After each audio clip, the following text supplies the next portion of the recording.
Nagkunwari pa nga itong si Ayoko na hindi niya alam na dito pala ang bahay ni Kirihara, kaya naman iniisip ng ating bida na determinado talaga itong babaeng ito na mapalapit sa kanya at makakuha ng impormasyon patungkol sa sekretong teknik ng pamilya ni Kirihara. Muli naman itong nagpakilala bilang si Kirihara at sinabing ito ang kanyang bahay at natutunan niya ang kendo mula sa kanyang ama. Nagagalak naman itong sinabi na kaya pala hindi ka nagpunta sa laban ko kanina upang manood dahil isa kang master o bihasa sa kendo, sabay tanong kung maaari ba siyang maging estudyante ng ating bida. Iniisip nga ng ating bida na bihasa ito sa kanyang pag-arte at kung hindi umano niya alam na isa din itong cultivator ay malamang sanalin lang na siya nito. Sinabi nga niya na kahit sino ay maaaring maging estudyante ng Budokan, pero kailangan umano nitong magbayad para maging ganap siyang estudyante. Mapang-akit ngang sumagot ang babaeng ito habang binababa ang kwelyo ng kanyang kasuotan ay sinabi niyang handa siyang ibigay maging ang pagkababae niya basta maturuan lang siya ng kendo style ng ating bida. Nagdududa na nga itong si Fumio sa intensyon ng babaeng ito at iniisip ang sinabi nilang hindi marunong maghapan ng ating bida pero paano umano ito nakikipag-usap na tila bihasa na sa wikang Hapan. Sinabi nga ng ating bida na hindi ko nais ang katawan mo. Dahil 20,000 yen ang kailangan ko sa bawat sesyon ng pagtuturo ko sa'yo. Habang iniisip na nagpunta man ang babaeng ito ng may hindi magandang intensyon ay hindi naman niya ito pwedeng singilin ng sobra, at para sa ating bida ay reasonable naman umano ang 20,000 yen kaya dapat siyang maging proud sa kanyang sarili. Hindi nga makapaniwala itong si Ayoko dahil sinabi niyang handa siyang ibigay ang katawan niya sa ating bida pero pera lang ang nais nito. Gayunpaman ay nagpa-cute na lang ito at sinabi sa ating bida na walang problema basta matuto siya ng kendo style ng ating bida. Ilang sandali pa ay tinatanong na nga ng ating bida kung may dala siyang pera dahil maaari na umano silang magsimula, kaya naman nabigla yata itong si Ayoko at tinanong kung magbabayad na ba agad-agad. Dahil sa naging sagot ni Ayoko ay tinanong ng ating bida kung gusto ba niyang matuto o hindi, kaya naman no choice na ito at inaabot na agad ang pera. With interest pang negative emotion points. At dahil naman natanggap na niya ang pera ay magsisimula na ang kanilang klase, sinabi nga ng ating bida na, sumunod ka sa akin at mag-uumpisa tayo sa basics, kaya naman napatanong itong si Ayoko kung anong basics ang sinasabi niya. Muli nga nitong tinanong ang ating bida kung ang basics ba na sinasabi niya, ay walang iba umano kundi ang basic cutting movement wika ng ating bida. Kaya naman naumay itong si Ayoko dahil nagbayad siya ng 20,000 yen para sa pambatang session. Pigil na pigil nga ang galit nito habang nakatingin sa ating bida, dahil ang misyon niya ay mapalapit kay Kirihara kailangan niyang tiisin ang kalokohang ito, habang tamang higop lang naman sa tsa ang ating bida, ay naiisip nitong hindi naman purong kasinungalingan ang sinabi ni Nieting patungkol sa pamana kay Kirihara, dahil malamang umano na ang Budokan teknik ang iniwang pamana sa kanya. Iniisip nga din ito na wala man siyang alam sa kendo pero kung lolokohin at scamming niya ang madaming tao patungkol sa teknik na ito ay siguradong limpak-limpak na salapi din ang kikitain niya, at bukod nga daw sa pera ay kikita pa siya ng negative points mula sa kanila. Habang nakatingin nga siya kay Ayoko ay naiisip ng ating bida na matyaga ang babaeng ito, dahil hindi ito nagrereklamo kahit pa puro basics lang ang tinuturo sa kanya ng ating bida sa loob ng 2 oras. Dahil sa lumalalim na umano ang gabi at baka di na siya makapag-cultivate ay sinabi niyang tapos na ang kanilang session, pero napukaw ang pansin ng ating bida nang makita niyang, parang katatapos lang sa plak-plak ang itsura nitong si Ayoko habang nakasilip ang mga melon nito at malalaking hita kaya naman namula na lang ang ating bida. Unti-unti nga itong lumapit sa ating bida at sinabing, Sensei weekend naman bukas, baka gusto mong mag-date tayo. Pero sinabi ng ating bida na dyan ka lang wag ka nang lumapit. Pera-pera lang ang usapan natin at hanggang dun lang ang relasyon natin, kaya naman may interest na namang negative points ang ating bida.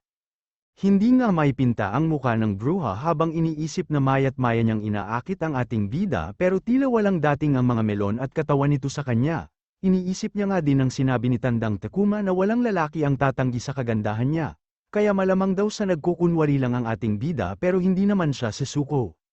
Nagpaalam na nga ito sa ating bida sabay sinabing magkita ulit sila bukas, habang nakatingin nga sa kanya ang ating bida ay, masaya itong nagpaalam kay Ayoko habang sinasabi na wag mong kakalimutan ang course fee mo bukas. Iniisip nga ng ating bida na kikita siya ng $180 para lang sa pagtuturo ng 2 oras sa isang estudyante, kaya kung mas madami umano ang estudyante niya ay mas malaki pa ang kikitain niya. Habang itong si Ayoko ay nagtataka kung bakit tila biglang na-hyped ang ating bida.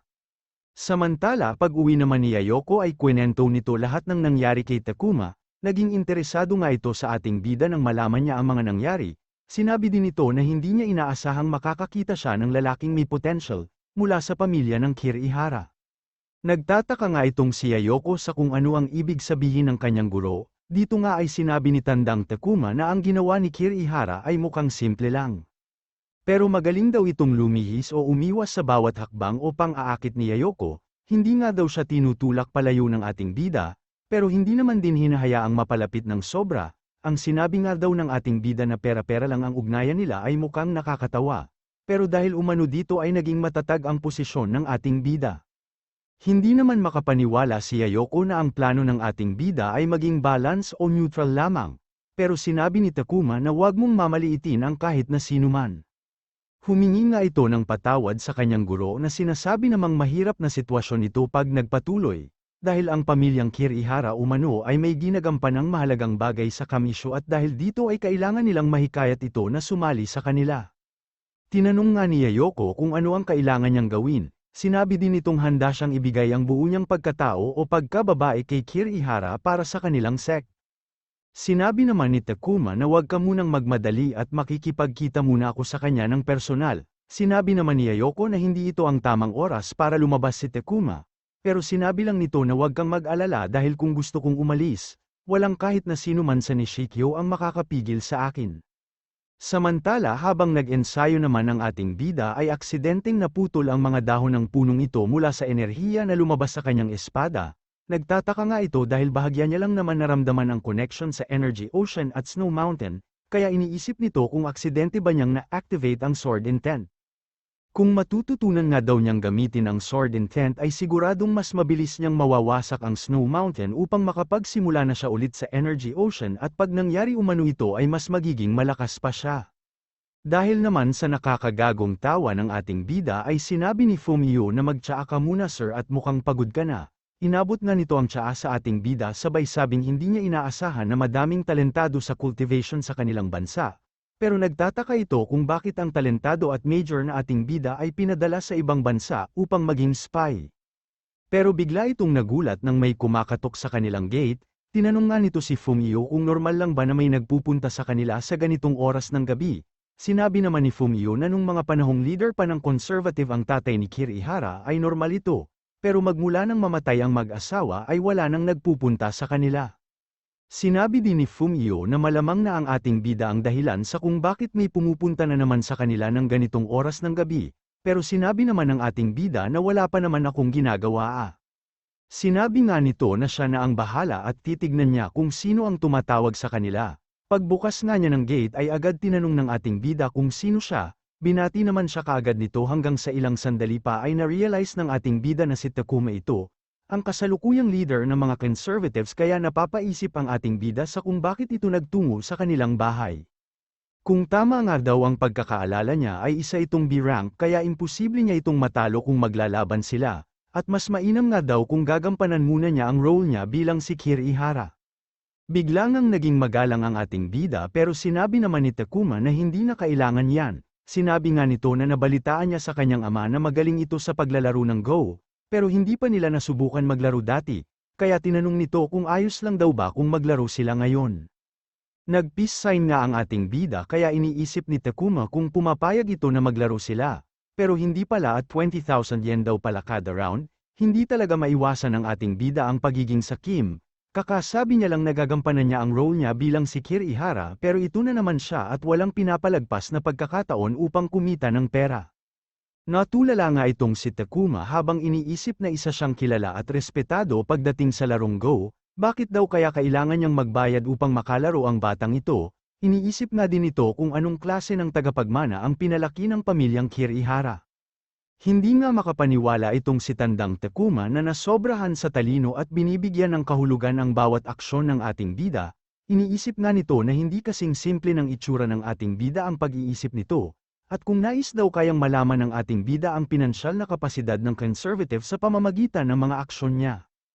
Tila demonyo nga ang tingin ni Tandang Takuma sa ating bida habang iniisip na hindi man pabor sa kanila ang laban dahil mas madami ang miyembro ng radicals.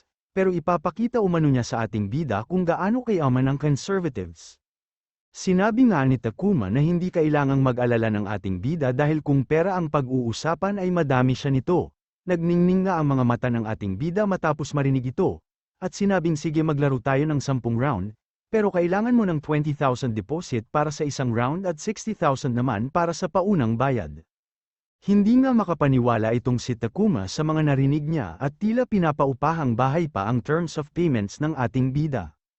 Nang mag-uumpisa na nga ang mga ito sa laro ay tinanong ng ating bida kung saan galing si Takuma at ginabi naman na sa pagbisita, agad nang iniisip ni Takuma na nais ng ating bida na alamin ang hideout o taguan niya. Sinabi nga nito sa ating bida na nagbago na nga siya, dahil dati ay hindi naman siya makatingin sa mga mata ni Takuma o harap-harapang makipag-usap.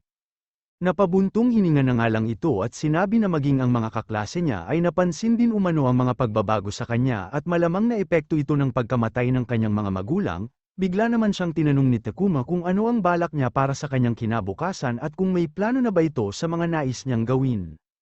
Habang nakatingin nga ito sa ating bida ay iniisip ni Takuma na, basta nais pang maghigante ni Kirihara sa pagkamatay ng kanyang mga magulang ay makukuha nila ito sa kanilang panig. Pero hindi niya inaasahan ang sagot ng ating bida dahil sinabi nitong gusto niyang magpadami. Muli habang nakatingin ito kay Kirihara ay iniisip ni Takuma na masyadong mautak ang batang ito at masyado ding maingat sa mga sagot niya. Hindi pa nga daw ito sumasagot ng diretso sa mga tanong ni Takuma pero ang hindi niya alam ay ibang Kirihara ang nasa harapan niya at masyadong binibigyan ng kahulugan ang bawat sabihin ng ating bida. Sinabi nga nito sa ating bida na mauna ka nang gumalaw habang iniisip ang kasabihan na, mababasa mo ang iniisip ng tao at ang mga nais niya sa paglalaro ng Go. Habang napapaisip ang ating bida sa kanyang galaw ay iniisip naman ni Takuma na, ipakita mo ang mga iniisip at nais mo sa paglalaro natin ng Go. Tumira nga ang ating bida sa corner ng board at isa umano itong pangkaraniwang galaw. Kaya naman nag-umpisa din sa kabilang corner si Takuma upang maumpisahang mabuo ang kanyang depensa. Nang may baba nga niya ang puting bato ay iniisip na ang piraso ng batong ito ay katulad ng conservatives kung saan mukha silang agrabyado sa laban dahil minabuti nilang manatili sa gilid, pero kung may makakatulong umano sila mula sa labas ay may pagkakataon pa silang baliktarin ang sitwasyon ng conservatives at radicals. Iniisip nga din ito kung handa bang tumulong si Kirihara sa kanila, at iniisip kung nag-iisip daw ba ang ating bida sa susunod niyang tira. Dahil malamang daw sa naintindihan ng ating bida ang nais niyang iparating at pakikipagtulungan, nilagay nga ng ating bida ang kanyang bato malapit sa bato ni Takuma kaya naman napaisip ito sa kung anong nais iparating ng ating bida. Ilang sandali pa ang nakalipas ay pinagpapawisan na ng buo-buo itong si Takuma, dahil talo na naman ang ating bida. Good game wika nga ni Kirihara sa nanginginig ng Takuma at tinanong kung iniisip daw ba ng ating bida kung bakit hindi nito hinarangan ang mga bato niya. Pero sinabi lang naman nito na, paano mo naisip yun? Nagwala nga si Takuma at binaliktad ang kanilang lamesa nang ma-realize na nilalaro lang ng ating bida ang laro nila, habang siya ay dumudugo na ang utak kakaisip sa kung anong nais nitong iparating sa kanya sa bawat galaw niya. Sa pagtayo nga ni Takuma ay sinabi niyang tama na muna ito ngayong araw habang iniisip na, masyadong mautak ang batang ito at wala akong makukuhang impormasyon sa kanya. Pero hindi niya daw akalain na nagbihis pa ito para lang makapaglaro ng 5 sunod-sunod. Nang paalis na nga ito ay bigla siyang nanginig ng hanapin ng ating bida kung nasaan na ang bayad niya. Ipinalo nga niya sa lamesa ang pera at nagmamadaling umalis. Iniisip naman ni Shu na pag si Xiaoyu ang kalaban niya ay madali siyang natatalo. Pero ngayon ay nanalo na siya nagkapera pa. Pero mas mainam din daw sana kung hindi nagpunta si Takuma sa kanila nang may ibang intensyon. Pero sana ay wag daw masamain ni Takuma na nilaro niya ang laro nila, dahil hindi naman talaga siya marunong maglaro ng Go at pag nagseryoso daw sa paglalaro ang ating bida ay siguradong malalaman ni Takuma na hindi siya marunong. Nagmamadali naman itong si Fumio na magtungo sa ating bida matapos umalis ni Takuma, sinabi nga ni Shu na kakatapos lang nilang maglaro, kaya tinatanong ni Fumio kung bakit mabilis silang natapos. Sinabi nga ng ating bida na mabilis niyang natalo si Takuma habang pinapaypay ang pera, binibigay nga niya ang pera kay Fumio upang may pangbili at panggasto sila, dahil hindi umano talaga maasahan si Nieting na hindi nagbibigay ng allowance. Hindi naman makapaniwala si Fumio na tinalo ni Shu si Takuma at kumita pa ng pera, dahil si Takuma umano ay isang sikat na manlalaro ng Go sa Nishikyo at kung mabilis itong tinalo ng ating bida na biglang nawala. Pero bumalik din at hinahanap ang pamana kay Kirihara, Natawa na nga lang ito habang sinasabi na mahal talaga ng ating bida ang pera. Pero sino nga ba ang hindi diba? Kaya naman bumaha ng luha. Samantala patuloy naman sa pag-ensayo itong si Ayoko, nang dumating si Takuma kaya tinanong niya ito kung bakit ang bilis niyang nakabalik, dito nga ay nilagpasan lang siya nito kaya tinanong niya ito kung nanalo ba siya sa laro nila. Sinabi nga ng naiinis pa ding si Takuma na hindi siya nanalo, pero ipagpapatuloy nila ang kanilang plano. Sinabi nga ni Takuma na bago pa matuklasan ni Kirihara ang pagkatao ni Ayoko ay kailangan na niyang maakit ito ng tuluyan, kaya naman iniisip ni Ayoko kung sino ba talaga itong si Kirihara upang matalo sa larong Go ang kanyang guro. Iniisip nga nito na masyado niyang minaliit si Kirihara, pero gagawin daw niya ang lahat upang tuluyang mahulog sa kanyang karisma ang ating bida. Samantala sinusulit naman ng ating bida ang pag-ensayo habang nandito siya sa Japan. At tila masarap daw pala ang buhay nang hindi niya inaalala ang pagtitinda ng lakes at pagpasok sa ruin. Pero sana daw ay magamit niya ang mga bakanteng oras niya na ito upang tuluyang mawasak ang Snow Mountain at maunawaan ang kalooban ng espada na sinabi sa kanya ni Master.